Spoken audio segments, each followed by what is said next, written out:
하나님은 자연의 창조주이시며 역사의 주관자이십니다. 하나님은 나라를 세우시며 무너뜨립니다. 하나님은 나라들의 계획을 폐하시고 민족들의 사상을 어리석게 만드십니다. 우리가 역사를 보면 고대 중국의 여러 나라들, 이집트, 여러 왕조, 아수르, 바벨론, 페르시아, 그리스, 로마, 이들의 힘도 한동안 번성하다가 초라한 모습으로 전락했습니다. 이들의 막강한 권세는 이제는 역사책에 문자로만 존재하는 그런 기록이 되었습니다. 하나님은 진시 황제, 파라오, 알렉산더, 징기스칸, 나폴레옹, 히틀러, 일본 천황, 이들의 야심찬 계획을 다 무효로 다 만드셨습니다. 세계를 제패한 현대 국가들의 권세 역시 부침을 겪습니다. 한때 전 세계의 바다를 해상을 장악했던 네덜란드, 스페인, 포르투갈, 영국, 이들의 권세도 지금은 다 꺾였습니다. 오늘 본문 10절은 이렇게 말합니다. 다 함께 여호와께서 나라들의 계획을 폐하시며 민족들의 사상을 무효하게 하시도다. 나라들의 계획과 그들이 가진 여러 민족의 사상들, 이념들, 이 모든 것들을 하나님은 다 무너뜨리시는 것입니다. 왜요? 하나님 당신만 찬양받기 위해서. 하나님은 찬양받기에 합당한 역사의 주인인 것입니다. 모든 나라는 부국, 강병하기를 원하고 그들의 힘은 돈과 칼에서 나오는 것이었습니다. 돈과 칼은 누군가를 짓밟고 지배하는 권세입니다. 그러나 그것들은 그 나라를 지켜주지 못합니다. 우리를 지켜주지 못합니다. 하나님이 그 악한 계획을 다 꺾으시고 무효로 만들어버리기 때문에 그렇습니다. 16절 17절 말씀 함께 읽습니다. 다 함께 많은 군대로 구원 얻은 왕이 없으며 용사가 힘이 세어도 스스로 구원하지 못하는도다. 구원하는 데에 군마는 헛되며 군대가 많다 하여도 능히 구하지 못하는도다. 중국에 큰 나라들이 있지만 그들이 100만 대군, 200만 대군, 1000만 대군을 갖고 있다고 하지만 그 나라가 영원하지 못했어요. 그 중국을 지배하고 태평양을 지배했던 일본 제국도 그 군국주의도 오래가지 못했어요. 구소련의 막대한 그 군사력도 소련의 붕괴를 막지 못했습니다. 구소련은 공산주의의 발상지, 공산주의 종주국이었어요. 그러나 그가 해체됐죠. 정확하게 표현하면 소비에트 사회주의 공화국 연방. 이 연방은 1991년 성탄절에 해체됐습니다. 1991년 12월 25일 오후 7시 당시 서기장이었던 고르바초프가 소련 해체 선언 연설을 합니다. 그리고 붉은 광장에 개양되어 있던 소련의 그 국기가 내려오고 러시아의 삼색기를 올리면서 공식적으로 소련은 해체가 되었어요. 곧이어 15개의 공화국으로 나눠지게 되었습니다. 냉전이 종료되었습니다. 그 역사를 통하여 공산주의의 잔혹함을 보여주었고 그것이 거짓 사상이었다는 것 또한 함께 보여주었어요. 그 권세와 그 이념, 그 사상, 이 군사력 모두 다 사라져 버렸어요. 나라는 군사력으로만 지키는 것이 아닙니다. 인간의 사상으로 지키는 것이 아닙니다. 성경은 말합니다. 많은 군대로 구원 얻은 왕이 없다. 군마로 나라를 지키지 못한다. 성도 여러분은 여러분의 나라는 무엇으로 지켜지기를 원하십니까? 여러분이 의지하는 군마는 무엇이에요? 여러분의 재산이에요? 여러분의 지위입니까? 직책입니까? 건강입니까? 여러분의 사업입니까? 직업입니까? 직분입니까? 인맥, 업적, 명예, 가족, 자녀, 무엇입니까? 무엇이 여러분을 지켜준다고 생각을 하십니까? 아무리 높은 직책도 임기가 끝나면 다 끝나는 거예요. 나이 먹어서 죽으면 다 끝나는 거예요. 인간의 명예 뜬구름과 같고 아침 안개와도 같습니다. 인간의 사상, 20년을 지나는 사상이 없어요. 20년만 지나면 인간의 사상은 곰팡이 냄새가 나고 썩기 시작하는 거예요. 오직 하나님만 영원하십니다. 우리가 이걸 기억해야 돼요. 하나님만 영원하다. 왜냐하면 하나님만 주인이고 하나님만 주권자이기 때문에. 11절 말씀 다 같이 읽습니다. 여호와의 계획은 영원히 서고 그의 생각은 대대에 이르리로다. 아까 10절에서 나라들의 계획은 패하고 인간의 사상은 무효화되지만 하나님의 계획은 영원히 서고 하나님의 생각은 영원히 대대에 이른다. 우리가 하나님의 계획과 하나님의 생각 속에 들어가야 되는 것입니다. 하나님의 권세만이 영원하고 하나님의 뜻만이 영원합니다. 하나님은 이 세상 역사를 통하여 당신의 주권을 이루어 가십니다. 당신의 나라를 이루어 가십니다. 하나님의 나라와 하나님의 나라의 생각만이 영원합니다. 하나님은 하나님 나라를 이루어 가시며 많은 사람을 당신의 나라에 초대하고 들어오게 하고 백성이 되게 만드는 거예요. 우리는 세상 나라의 운명을 하나님께 맡기고 하나님 나라에 들어가서 하나님의 백성이 되어야 되는 것입니다. 12절 말씀 함께 읽습니다. 여호와를 자기 하나님으로 삼은 나라 곧 하나님의 기업으로 선택된 백성은 복이 있도다. 아멘.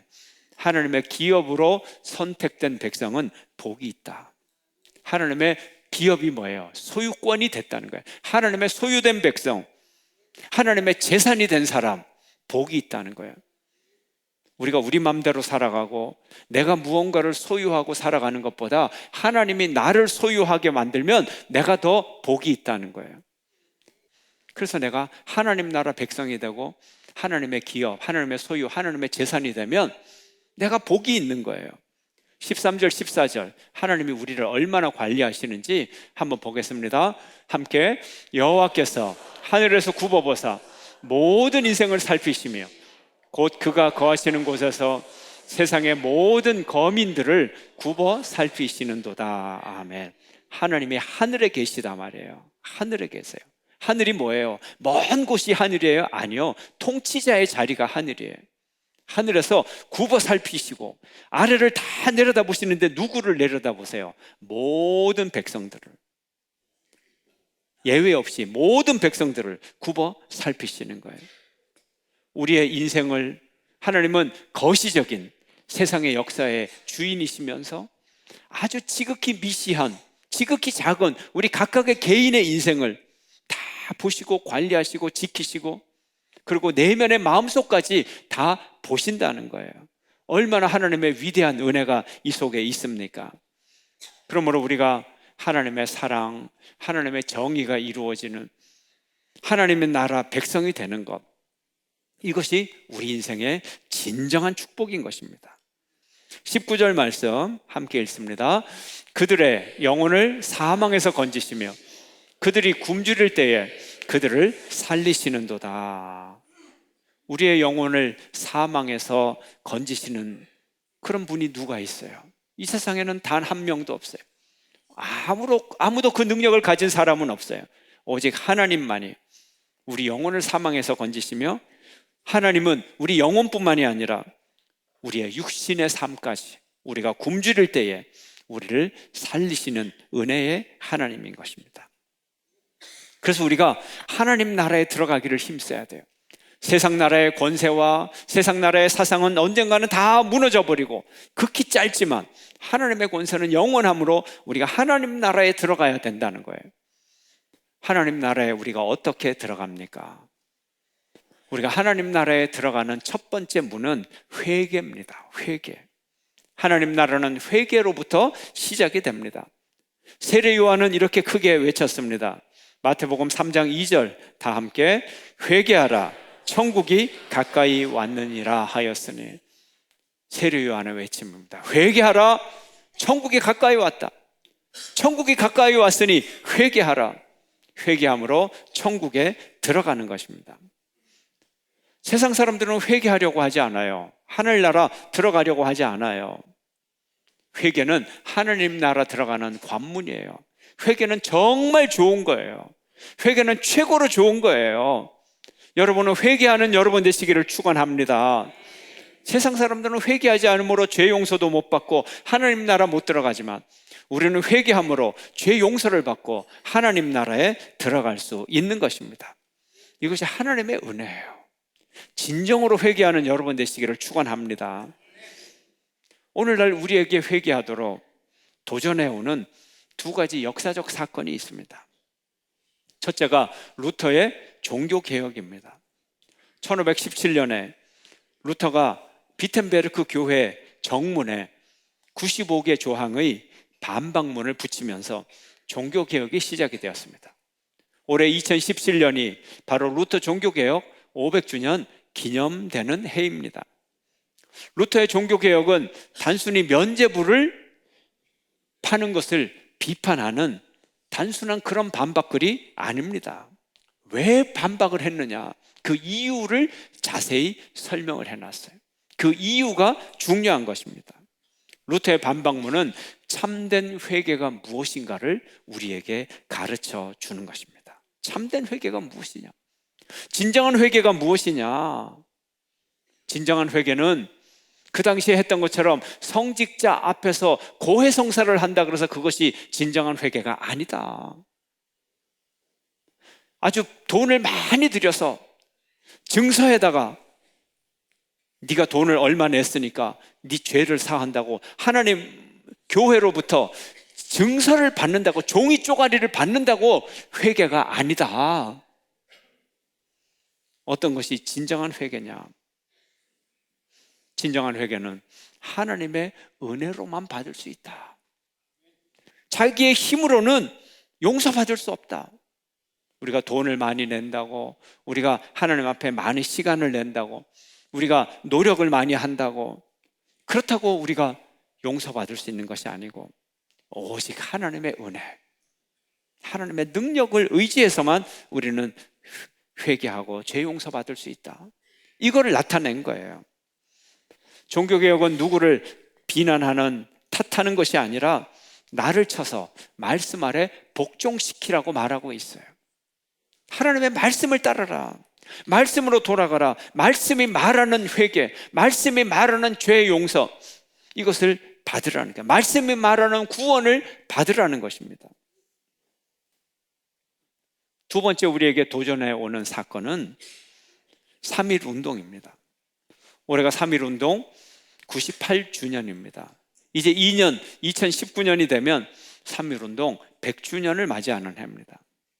1919년 우리 민족의 역사 가운데 가장 암울한 밤을 보내던 일제강점기였습니다. 3.1 운동은 파고다 공원에서 독립선언문을 낭독하고 도시와 도시에서 또 골목과 골목에서 지방과 지방에서 대한독립 만세를 부르는 민족 자주의 평화운동이었습니다. 3.1 운동 당시 우리 국민은 1600만 명, 그 가운데 많은 불교인들이 있고 300만 명이 천도교인이었고 기독교인은 불과 20만 명이었습니다. 인구비 1.3%였습니다. 그런데 3.1 운동 민족 대표 33인 가운데 16명이 기독교인이었습니다. 3.1 운동, 만세 운동은 전국의 교회를 통해서 퍼져나갔습니다. 교회 조직을 통해서 퍼져나갔는데 투옥자가 9,458명, 그 가운데 기독교인이 2,087명으로 22%였습니다. 1.3%의 기독교인이 민족 대표 50%에 육박을 하고 투옥된 사람들 22%에 육박을 했습니다. 당시 기독교인들은 소수였지만 민족을 이끌어가는 리더 그룹이었습니다. 동방의 등불이 된 이 3.1 운동은 우리 민족과 세계 약소국가의 희망의 등불이 되었습니다. 우리 초대교회 성도들은 나라의 독립이 하나님의 뜻으로 알았습니다. 이스라엘 자손이 애굽의 노예 생활에서 출애굽하여 자유를 얻듯이 우리가 일제의 압박에서 해방되어 자유를 얻는 것, 애굽의 노예 생활에서 해방되는 것과 일제 지배에서 해방되는 것을 동일시했습니다. 그러므로 3.1 운동은 단순히 일본의 지배에 대한 한 것만은 아닌 겁니다. 외세 침략에 대한 한 것만은 아닌 것입니다. 그럼 무엇입니까? 불의 권세에 대한 저항이었던 거예요. 이 점을 알아야 됩니다. 한국교회는 130년이라고 하는 짧은 역사 속에서 세계교회가 깜짝 놀랄 만큼 급성장해서 작년 통계에 의하면 성도들의 숫자가 종교 분포로 볼 때 기독교가 이 사회의 제1종교로 자리를 매기게 되었습니다. 질적 성장, 양적 성장, 이 모든 것에 있어서 사회에서 가장 영향력 있는 종교가 되었습니다. 선교사 파송을 보면 세계 두 번째 선교사 파송 숫자로 인구 단위당으로는 가장 많은 해외 선교사를 파송하는 선교 국가가 되었습니다. 종교개혁 500주년을 맞이하는 우리 대한민국의 한국교회. 그러나 많은 사람들은 이제 제2의 종교개혁을 반드시 이루어야 한다고, 지금 이 시점은 제2의 종교개혁을 해야 하는 시점이라고 이렇게 말을 하고 있어요. 이게 무엇입니까? 500년이 흘러오면서 또다시 개혁을 해야 되는 그런 처지에 놓인 것입니다.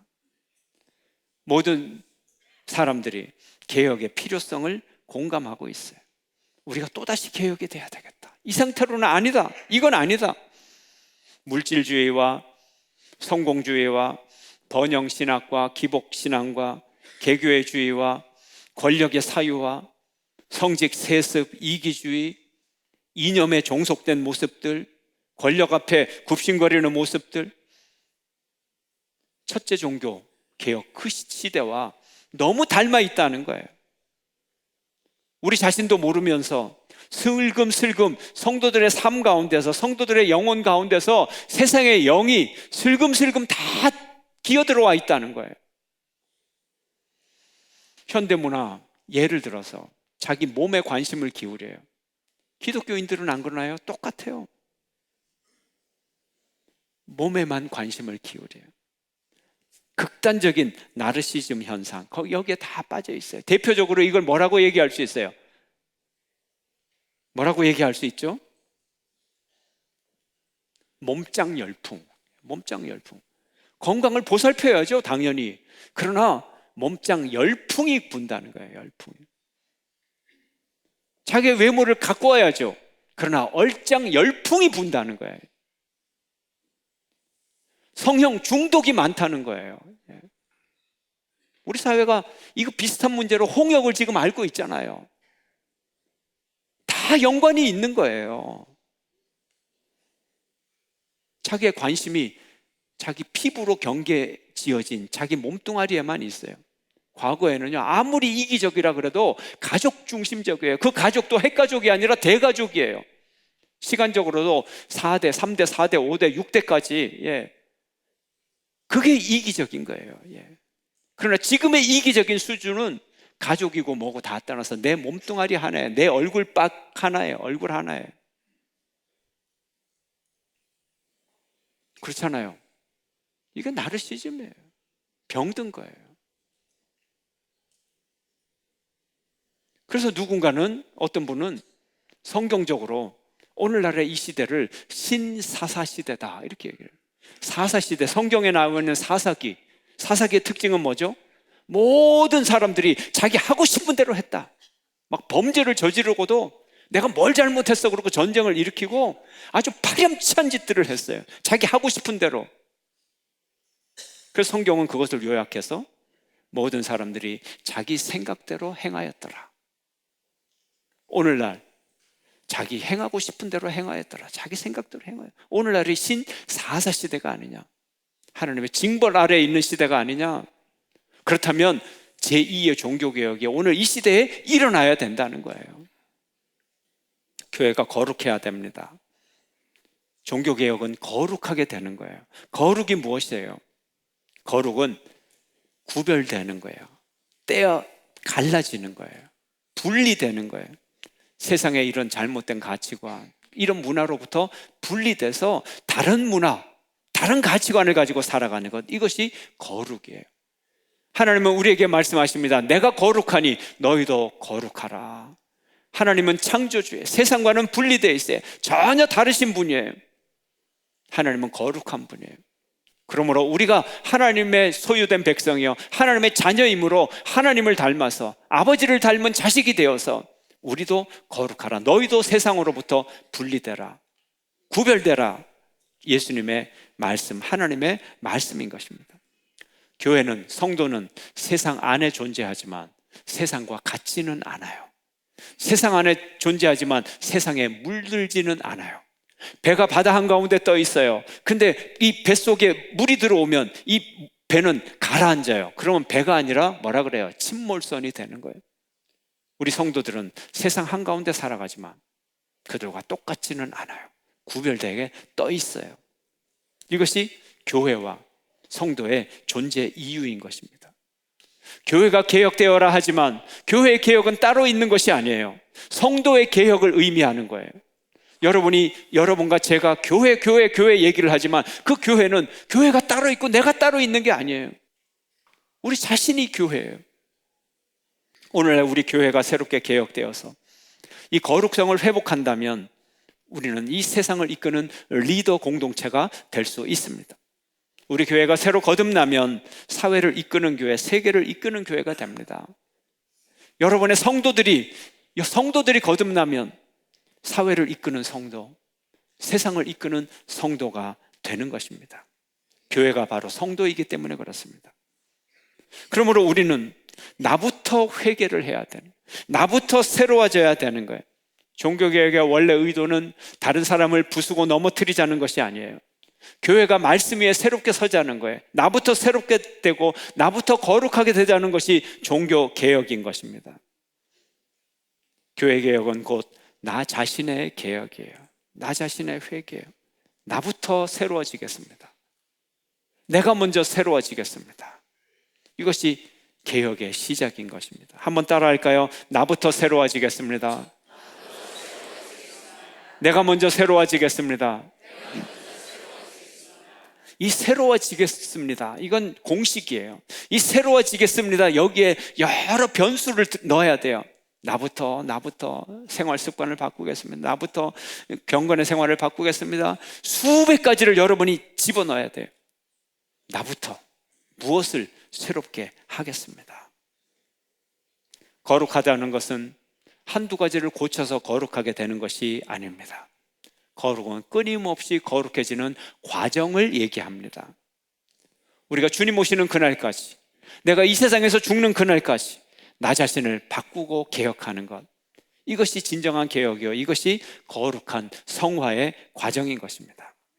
사랑하는 성도 여러분, 돈과 권력 위에 세워진 이 세상 나라를 폐하시고 이 세상의 헛된 사상을 폐하시고 하나님 나라를 영원히 세우시는 하나님을 믿는 여러분 되시기를 축원합니다. 하나님 나라 백성이 된 것을 감사하시기를 축원합니다. 그래서 하나님 백성답게 세상 백성들과는 다르게 거룩하게 또 거룩하게 되는 여러분 되시기를 축원합니다. 항상 새롭게 됨으로, 항상 회개함으로 거룩을 이루는 여러분 모두가 되시기를 주의 이름으로 축원합니다.